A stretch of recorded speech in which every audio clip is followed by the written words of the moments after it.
Assalamualaikum warahmatullahi wabarakatuh dan salam sejahtera untuk kita semua. Perkenalkan, nama saya Andi Ismira MA. Saat ini saya sehari-harinya aktif sebagai dosen pada program studi hubungan internasional Universitas Sulawesi Barat. Sebagai sebuah ilmu yang multidisipliner, dosen-dosen pada program studi hubungan internasional memiliki kecakapan dan keahliannya yang dibangun pada sub keilmuan yang lebih spesifik. Demikian halnya dengan sub ilmu yang menjadi keahlian saya, ialah ekonomi politik internasional kritis dan kajian pembangunan internasional kritis. Terkait keahlian tersebut, maka beberapa mata kuliah yang sering saya ajarkan dan saat ini saya ampu diantaranya ialah ekonomi politik internasional, teori dan etika pembangunan, politik lingkungan global, NGO dan gerakan sosial global, serta pariwisata dalam hubungan internasional. Pada kesempatan kali ini, saya akan mempresentasikan terkait metode pembelajaran yang saya terapkan pada salah satu mata kuliah yang saya ampu, yakni teori dan etika pembangunan. Sebelum membahas lebih lanjut tentang salah satu materi pada mata kuliah yang saya ampu tersebut, saya akan menjelaskan terlebih dahulu terkait deskripsi dan tujuan dari mata kuliah teori dan etika pembangunan. Mata kuliah teori dan etika pembangunan adalah salah satu mata kuliah pokok hubungan internasional di dalam program studi kami yang dijadwalkan pada semester genap. Untuk memprogramkan mata kuliah ini, mahasiswa terlebih dahulu harus melulusi mata kuliah ekonomi politik internasional pada semester sebelumnya sebagai prasyarat dalam mengikuti mata kuliah ini. Mata kuliah teori dan etika pembangunan bertujuan untuk memberikan pemahaman yang lebih mendalam kepada para peserta kuliah tentang filosofi, teori-teori dan etika pembangunan. Dan secara lebih lanjut, mata kuliah teori dan etika pembangunan ini juga memuat pembahasan tentang analisis kebijakan pembangunan global serta problematika pembangunan global hingga level nasional serta perspektif alternatif dalam pembangunan. Elaborasi teori-teori dan etika dalam pembangunan akan memberikan pendalaman bagi mahasiswa yang tertarik untuk menekuni studi-studi tentang pembangunan, khususnya pembangunan global yang berdampak pada pembangunan nasional. Materi pembahasan pada mata kuliah ini diantaranya meliputi terkait permasalahan yang dihadapi negara berkembang dalam pembangunan, ragam pendekatan liberal dalam pembangunan, teori modernisasi, teori radikal, serta teori kritis dalam pembangunan, pembangunan berkelanjutan, heterodoks dalam pembangunan, serta persoalan-persoalan dan tantangan pembangunan masa kini. Sesuai dengan capaian mata kuliah teori dan etika pembangunan, mahasiswa diharapkan dapat memahami berbagai teori dan pendekatan yang digunakan dalam kajian pembangunan global. Dalam kajian pembangunan, mahasiswa juga diharapkan mampu membedakan berbagai paradigma, mampu menganalisis berbagai akar dari ketimpangan pembangunan, mampu memahami etika dalam pembangunan, serta mampu merancang ide dan usulan-usulan kebijakan pembangunan yang kiranya akan berguna bagi pemerintahan. Model pembelajaran yang diterapkan pada mata kuliah ini ialah blended learning, yang menggabungkan pembelajaran sinkronus dengan asinkronus. Dengan metode pendekatan DIA, mata kuliah ini dijalankan dengan delivery, interaction, and assessment dalam bentuk ceramah, diskusi interaktif, studi kasus, simulasi, eksibisi ide, dan kuis. Media pembelajaran yang digunakan diantaranya, pertama, untuk pembelajaran sinkronus ialah dengan tatap muka, Zoom, Google Meet. Kemudian untuk pembelajaran asinkronus, saya biasanya menggunakan Google Classroom, Google Jamboard, WhatsApp, atau Telegram Group. Media pembelajaran yang digunakan antaranya yang pertama adalah untuk pembelajaran sinkronus, saya menggunakan tatap muka, Zoom, dan Google Meet. Saat ini, pembelajaran telah dilakukan secara hybrid. Kemudian, untuk pembelajaran asinkronus, saya biasanya menggunakan Google Classroom, Google Jamboard, WhatsApp, atau Telegram.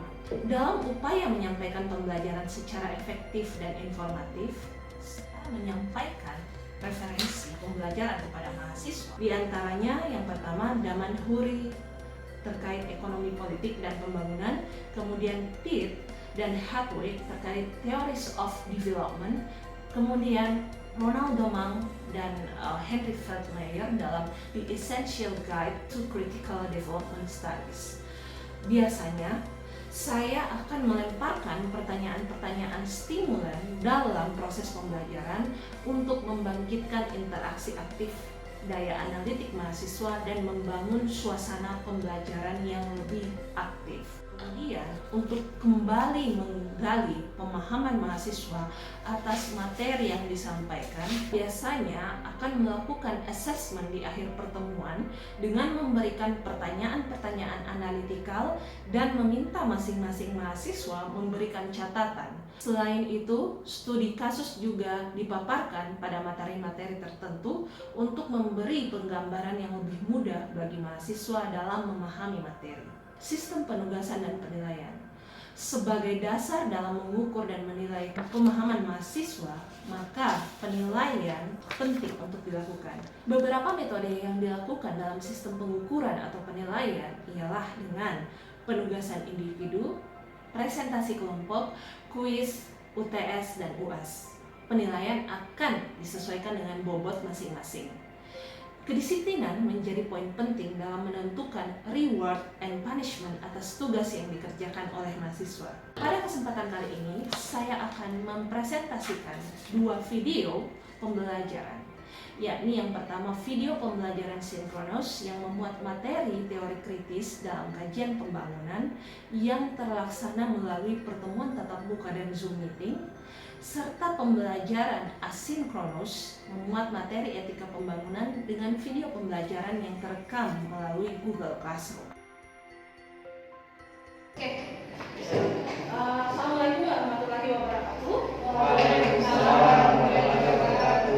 Baik, adik-adik, sesuai dengan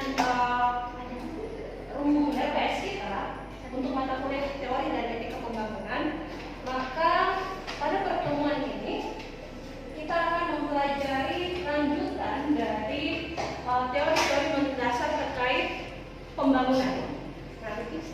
Ya, teori kritis atau pendekatan critical thinking dalam menyikapi yang namanya pembangunan. Oke, lanjut.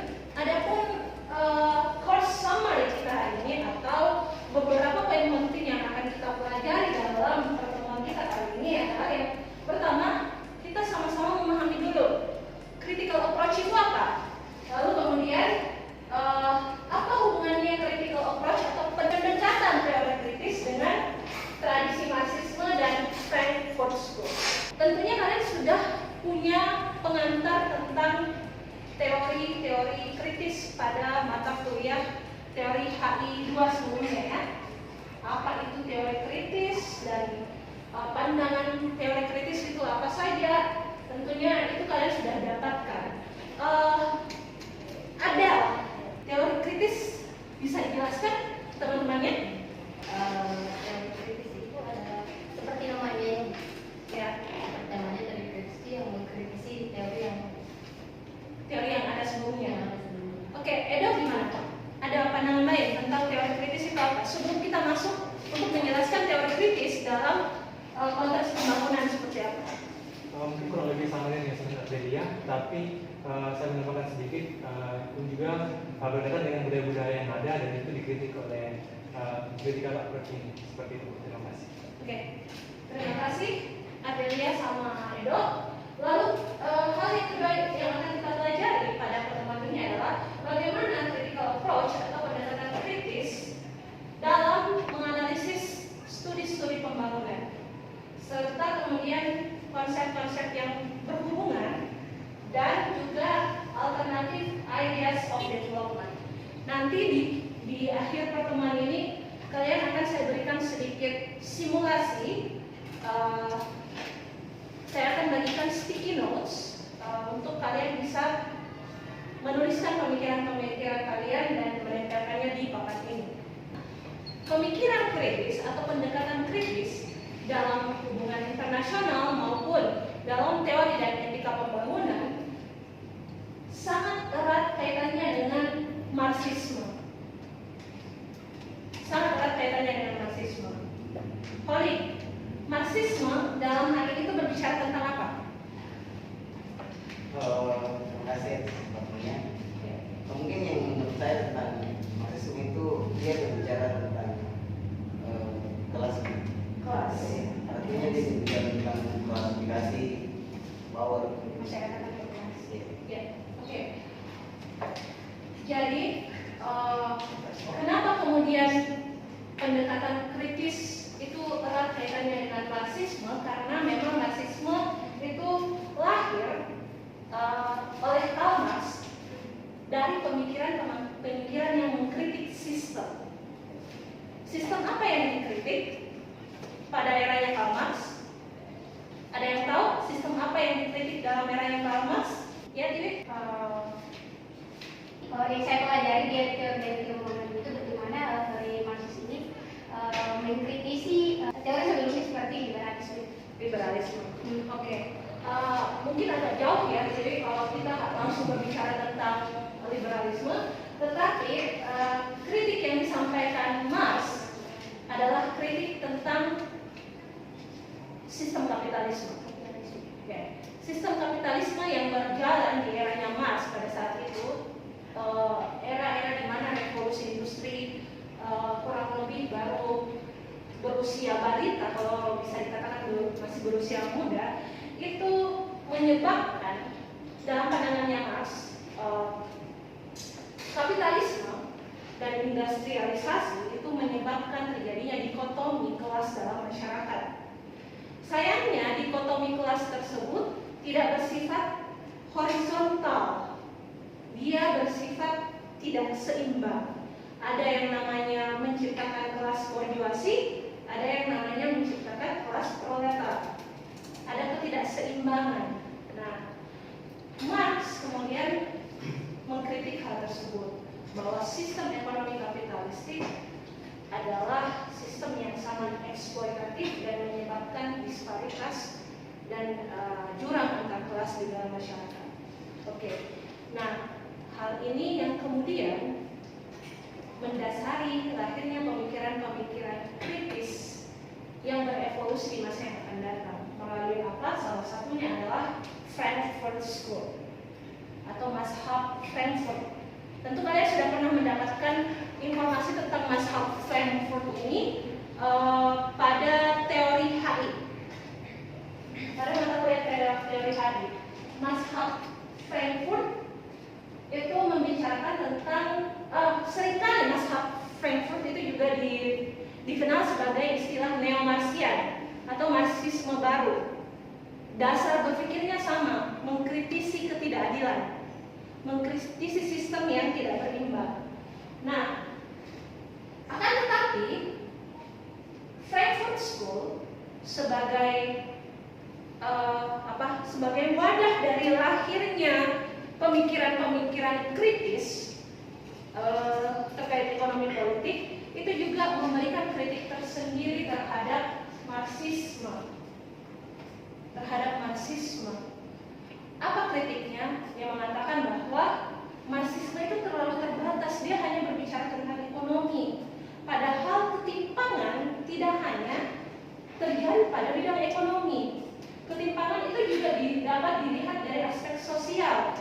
Ketimpangan itu juga tidak bisa mengabaikan bahwa sistem dibentuk oleh aktor-aktor. Aktor-aktor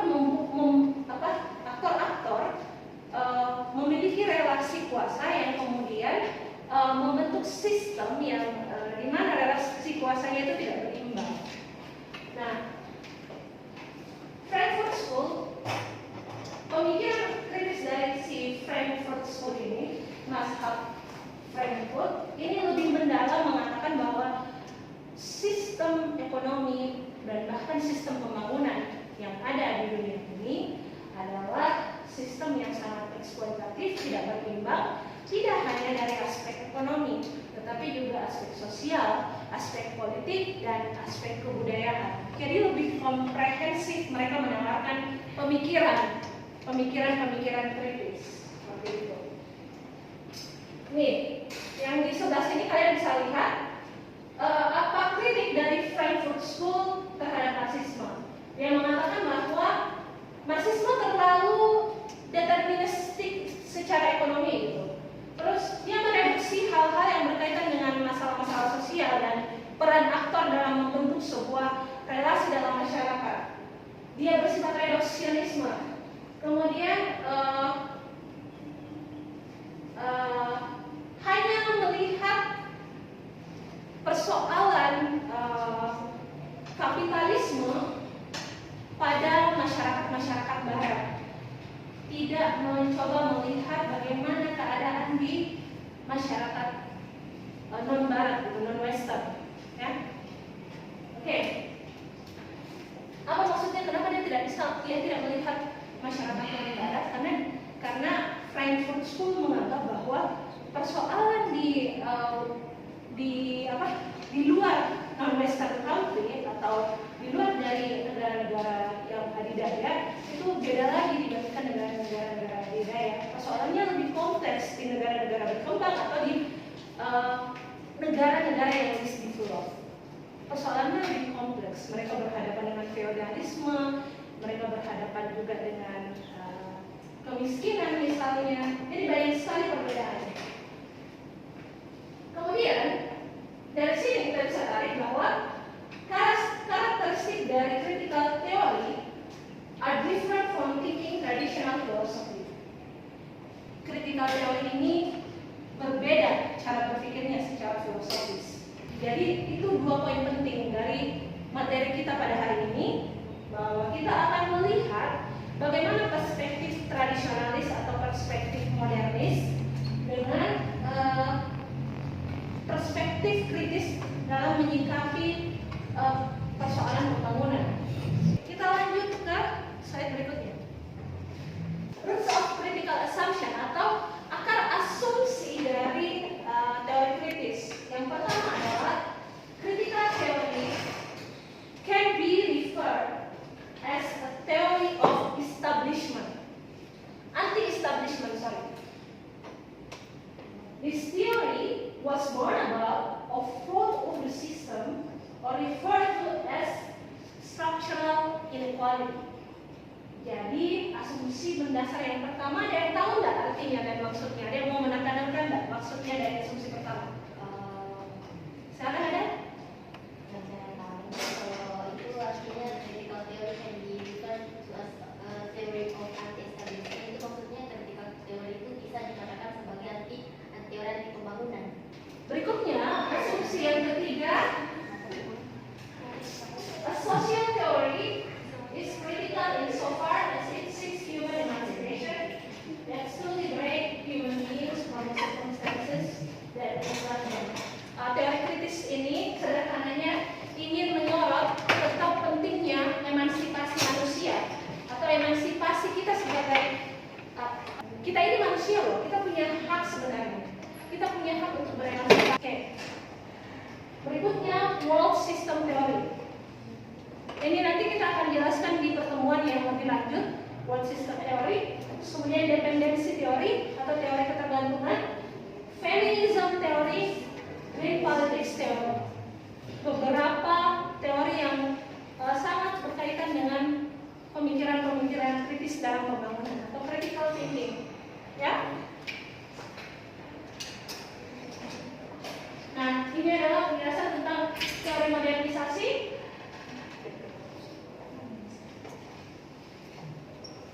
Oke. Coba lihat paling bawahnya, strategi pembangunan dari teori modernisasi ini adalah memperbaiki kondisi di dalam negara, meningkatkan pendidikan, mengubah nilai budaya yang tidak mendukung kemajuan. Teori sistem dunia ini dari Immanuel Kant yang mencoba melihat bahwa pon pusat, negara semi periferi dengan negara periferi. Ya, oke. Lanjut, teori ketergantungan, dependensia, eksploitatif. Ini yang paling dekat dengan teori kritis. Pemikirnya itu Raul Leblich, Paul Baran, Andre van der Waal, terus kemudian banyak lagi yang memang terkenal pemikir-pemikir kritis. Oke. Nah sekarang sebelum kita masuk ke sini, ada pertanyaan? Ada yang dulu ya? Ada yang? You may deliver your question in English. Okay, thank you very much for the opportunity that you gave today. My question is, both of them argue their opinion about those theory. Marxism theory and what else? I forgot the theory. And they and those theories critique one another. So my question is, which one is much better than those theories? Which one is more Better. Yeah. among the theories? Yeah. Bisa ditambahkan sedikit? That it will be subjective to answer. Yeah, because If you ask about, if you ask me, among the theories, who's better? Modernization atau liberal economy, or socialist, or critical or radical one? Individually, I would say that critical, because it offers another alternative perspective than the established one. Okay? But maybe if you ask TV, if you ask Holly, if you ask Bibi, they will give another perception, another assumption. TV has said that she stands on liberal economy because in fact has taught us, it shows us that most of the state are ruling with the capitalistic system, and they are successfully delivered the development by those instruments. there is consequences of that. Yes, all of it. Each paradigm has their own consequence. So which one is more give bad consequences of that? Capitalism. For me. For me. What do you mean? So, that's why we need another alternative. I'm not saying that the alternative is socialism. No, I'm not saying that. Because each of these has their own characteristic, has their own whole.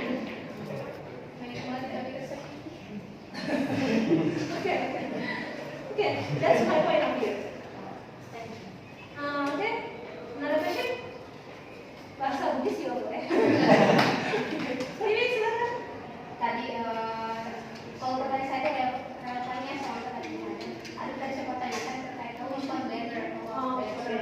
Dan saya saling mengkritisi so they will say bagi apa akan bilang saya lebih baik dan dia dan saya akan bilang saya lebih baik. Namun untuk pengantar teori dan ilmuwan itu ada redaksi kata yang mungkin menuai pro kontra atau apa. Redaksi katanya adalah pembangunan yang baik adalah pembangunan yang tidak merugikan yang lain. Oke. Namun ketika kita masuk ke teorinya itu sama-sama memiliki kekurangan. Ya. Jadi kalau kita untuk mengatakan yang mana yang lebih baik kita akan mendapatkan jawaban karena tergantung lagi kepada individu seperti yang kita katakan. We won't arrive in a very round argumentation if we have to answer your questions. Oke, saya akan membagikan notes. Ya. Di sini, saya ingin kalian menuliskan pemikiran kalian dan menempelkannya di sini. Tulis your critic atau kemudian kritik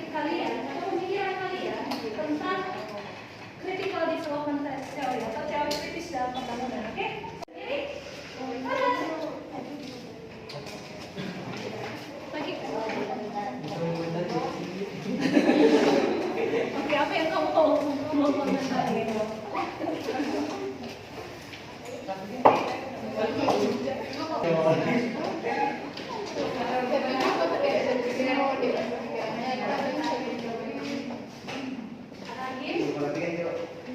Masih diri. Ayo. Oke, kita baca ya.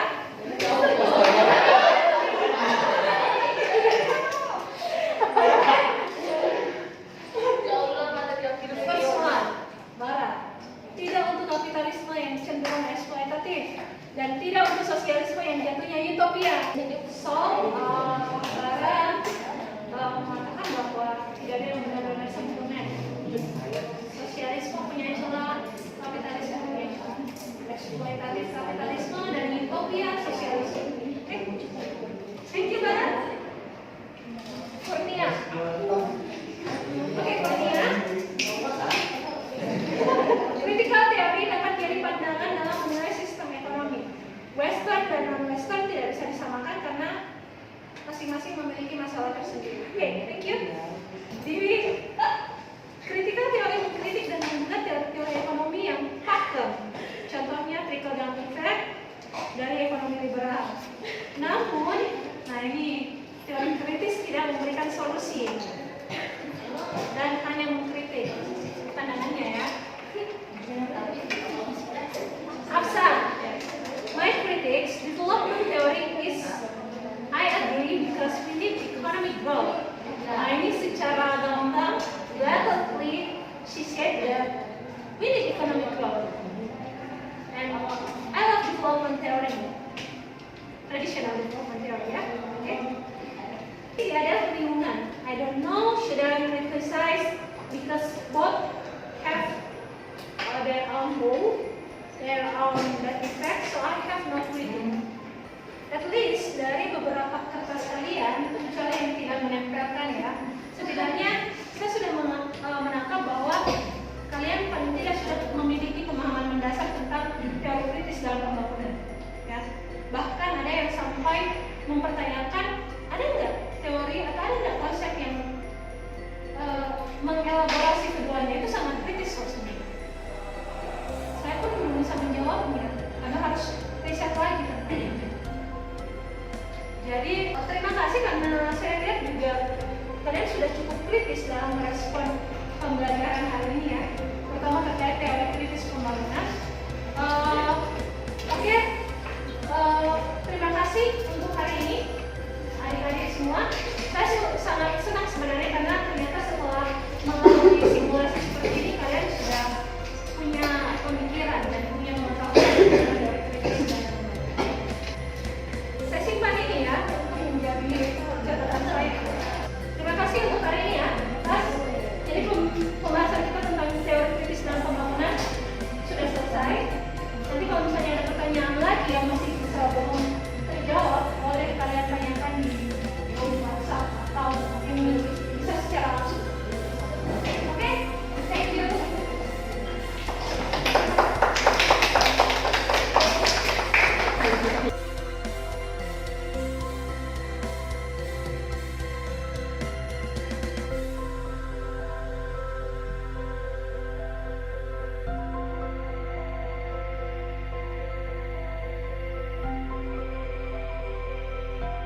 Baik, itulah cuplikan model pembelajaran yang saya lakukan dan saya terapkan pada mata kuliah teori dan etika pembangunan. Semoga bermanfaat.